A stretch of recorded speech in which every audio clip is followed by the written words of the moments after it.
सुप्रभातम प्रिय छात्रों। हम आचार्य रामचंद्र शुक्ल द्वारा रचित करुणा निबंध पर चर्चा कर रहे थे। उसका शेष भाग इस प्रकार है, देखिए।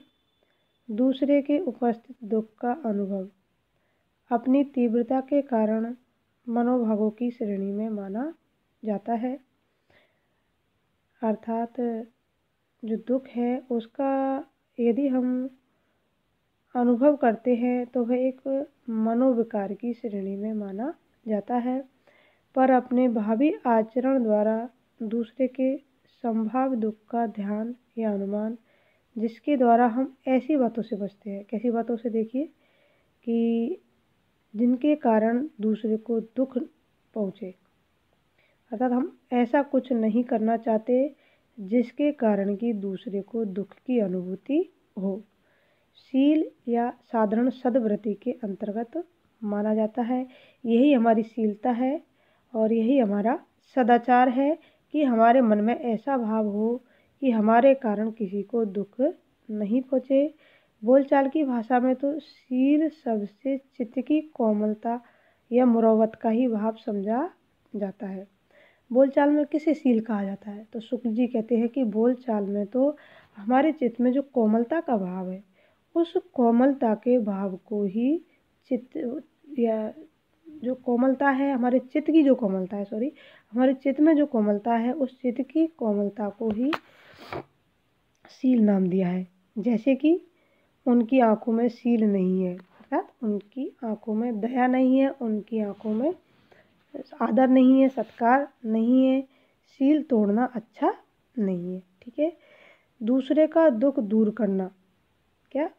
दूसरे का दुख दूर करना और दूसरे को दुख न पहुंचाना, इन दोनों बातों का निर्वाह करने वाला नियम न पालने का दोषी हो सकता है। अर्थात हम इन दोनों बातों का निर्वहन नहीं करें तो हमें बिल्कुल नहीं, इसके लिए दोषी हो सकते हैं, पर दुखशीलता या दुर्भाव नहीं। लेकिन इसको हम दुखशीलता या दुर्भाव के अंतर्गत नहीं रख सकते। ऐसा मनुष्य झूठ बोल सकता है, पर ऐसा नहीं जिससे किसी का कोई काम बिगड़े या जी दुखे। अर्थात हम झूठ बोल सकते हैं, लेकिन हमें ऐसी झूठ से हमेशा बचना चाहिए जिससे किसी का बुरा हो, जिससे किसी का काम बिगड़े, जिससे किसी को हानि हो।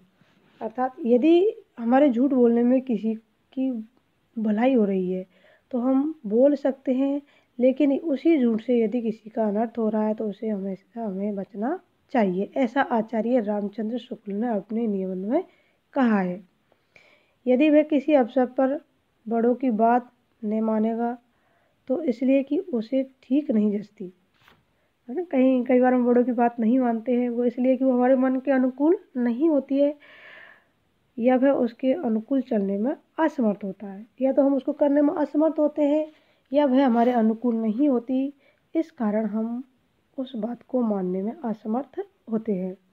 इसलिए नहीं कि बड़ों को अकारण जी दुखे। उसका हमारा उद्देश्य यह नहीं होता कि हम बड़े को दुख देने के लिए ही उनकी बात का सम्मान नहीं कर रहे हैं।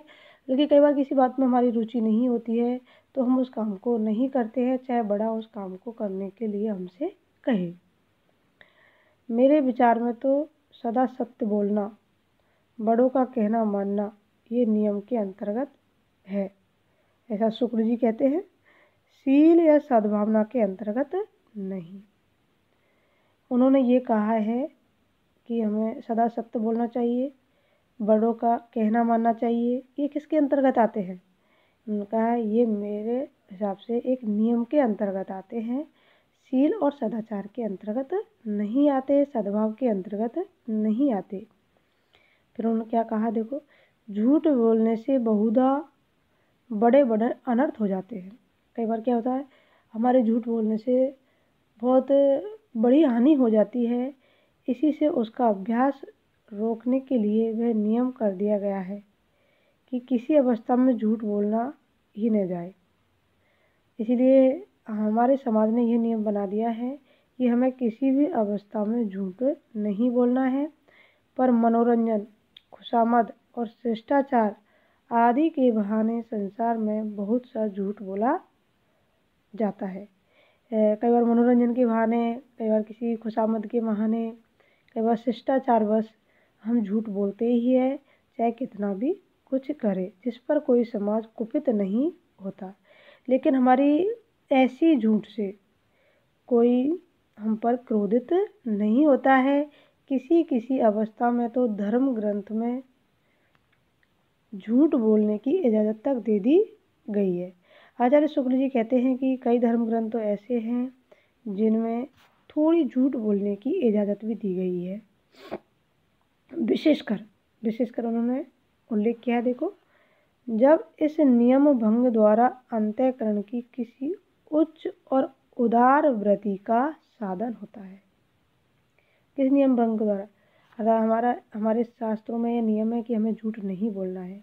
यदि हम इस नियम को भंग करते हैं तो उस भंग करते समय हमें यह ध्यान रखना होगा, अर्थात झूठ बोलते समय हमें क्या ध्यान रखना होगा कि अंतःकरण की किसी उच्च और उदार वृत्ति, अर्थात उस झूठ से हमें या किसी के अंतःकरण को बुरा नहीं लगे और जो हमारी उदार वृत्ति है वो उनके प्रतिकूल नहीं हो। जैसे यदि किसी के झूठ बोलने में कोई निरपराध और निस्सहाय व्यक्ति अनुचित दंड से बच जाए, तो आचार्य रामचंद्र शुक्ल ने उस और संकेत किया है कि हम किन परिस्थितियों में झूठ बोल सकते हैं। तो पहली तो उन्होंने बताया है कि यदि हमारे झूठ बोलने से कोई निरपराध व्यक्ति, निस्सहाय व्यक्ति दंड से बच जाए, अर्थात उन्हें अकारणीय दंड दिया जा रहा हो और हमारे झूठ बोलने से उनका जो दंड है वह कम हो जाए या वह उस दंड से बच जाए, तो हम ऐसी झूठ बोल सकते हैं। तो ऐसा झूठ बोलना बुरा नहीं बतलाया उन्होंने, क्योंकि नियम शील और सद्वृत्ति का साधक होता है। क्योंकि हमारे समाज में जो नियम बनाए गए हैं वो शील और सद्वृत्ति के कारण ही बनाए गए हैं। मनोवेग वर्जित सदाचार, दंभ, झूठी कयावद है। मनुष्य के अंतःकरण में सात्विकता की ज्योति जगाने वाला यही करुणा है और मनुष्य के अंतःकरण में इसी सात्विकता का संचार करने वाला भाव करुणा है। तो यहाँ उन्होंने करुणा की परिभाषा स्पष्ट की है कि मनुष्य के मन में या मनुष्य के अंतःकरण में सात्विकता का प्रकाश फैलाने वाला, सात्विकता की ज्योति जगाने वाला भाव ही करुणा है। इसी से जैन और बौद्ध धर्म में इसकी बड़ी प्रधानता दी गई है। अर्थात इस करुणा को जैन और बौद्ध धर्म में बहुत ही व्यापक स्तर पर व्याख्यायित किया है। और गोस्वामी तुलसीदास ने भी कहा था, क्या कहा था? पर उपकार सरस नहीं भाई, पर पीड़ा सम नहीं अदमाई। कि परोपकार के समान कोई धर्म नहीं है और पर पीड़ा के समान कोई अपराध नहीं है। अर्थात सबसे बड़ा यदि धर्म है तो वह है परोपकार। यह बात स्थिर और निर्विवाद है कि श्रद्धा का विषय किसी न किसी रूप में सात्विक शील ही होता है। बिल्कुल सही है। हमारी जिस पर श्रद्धा है यदि उसमें सात्विक गुण नहीं है तो तुरंत ही हमारी जो श्रद्धा उसके ऊपर से कम हो जाती है। तो श्रद्धा का जो विषय है वह सात्विक शील ही होता है। अतः करुणा और सात्विकता का संबंध इस बात से और भी सिद्ध होता है कि किसी मनुष्य को दूसरे पर करुणा करते देख तीसरे को करुणा करने वाले पर श्रद्धा उत्पन्न होती है। क्या कहा? देखो, किसी पुरुष को दूसरे पर करुणा करते देख, बिल्कुल सही है, हम यदि दूसरे पर करुणा करते हैं, देख तीसरे को करुणा करने वाले पर, जो तीसरा है उसको करुणा करने वाले पर श्रद्धा उत्पन्न होती है। किसी प्राणी में और किसी मनोवेग को देख श्रद्धा नहीं उत्पन्न होती। किसी प्राणी में किसी मनोवेग को देखकर श्रद्धा उत्पन्न नहीं होती। किसी को क्रोध, भय, ईर्षा, घृणा, आनंद आदि करते देख लोग उस पर श्रद्धा नहीं कर बैठते। उस पर हम श्रद्धा नहीं करते। यदि किसी को लोभ, घृणा, आनंद आदि को देखते हैं तो क्रिया में तत्पर करने वाली प्राणियों की अंतःकरण वृत्ति मन या मनोवेग है। मनोवेग किसको कहा है? क्रिया में तत्पर करने वाली। हमारा क्रिया में तत्पर मतलब कोई कार्य करने के लिए हमें तत्पर करने वाली जो अंतःकरण में जो वृत्ति है वही मन या मनोवेग है। अतः इन मनोवेगों में से जो श्रद्धा का विषय हो वही सात्विकता का आदि संस्थापक ठहरा। दूसरी बात यह भी ध्यान देने योग्य है कि मनुष्य के आचरण के परिवर्तक भाव या मनोविकारी होते हैं। बिल्कुल सही है। हमारा जो आचरण है वह हमारी भावना से, हमारे मनोविकारों से ही बनता है। यदि हम किसी पर क्रोध करते हैं, किसी से ईर्ष्या करते हैं, तो स्वाभाविक है कि हमारा जो आचरण है बहुत ही पतित है। और यदि हमारे मन के अंतर्गत दया है, करुणा है, किसी की संवेदनाओं को ग्रहण करने की क्षमता है, तो हम एक अच्छे इंसान साबित हो सकते हैं। इस प्रकार से मनुष्य के आचरण का जो परिवर्तक है वह भाव या मनोविकार ही होता है, बुद्धि नहीं। दो वस्तुओं के रूपों को अलग अलग दिखला देनी, यह मनुष्य के मन या मनुष्य का जो मन है, मन का वेग है, प्रवृत्ति है, उसी पर निर्भर करता है।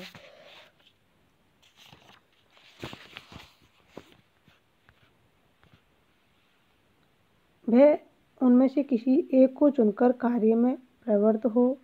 यदि विचार कर देखा जाए तो स्मृति, अनुमान, बुद्धि आदि अंतःकरण की सारी वृत्तियाँ केवल मनोवेगों की सहायक है। वे भावों या मनोवेगों के उपयुक्त विषय मात्र ढूंढती है। मनुष्य की प्रवृत्ति पर भाव को और भावना को तीव्र करने वाले कवियों का प्रभाव ही प्रकट है।